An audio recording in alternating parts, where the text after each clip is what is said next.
Welcome to the World Surf League Championship Tour. You're not on a field at a soccer game.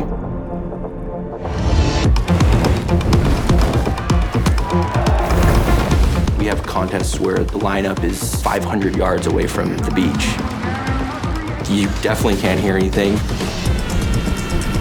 The wind's howling, sun glare as well. It's gnarly. I know what it was like competing without this piece of technology. There's nothing more frustrating being in a competitive heat that means a lot for your career and not knowing how much of a score I need. Who's got priority, not getting in someone's way. How much time's left? To not know those crucial details can be so detrimental to the outcome.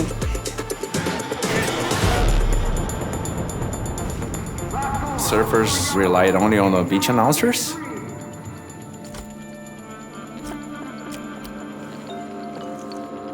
Once the Apple Watch project started, it was a game changer.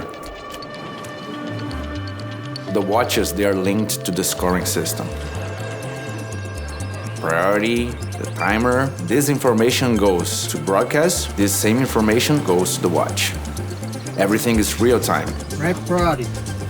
Baron makes his move, uses that priority. It's been put through everything.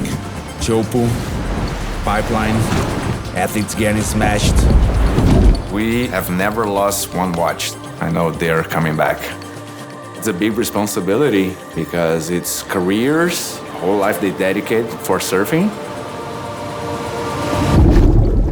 The vibration when you change priority is pretty sick.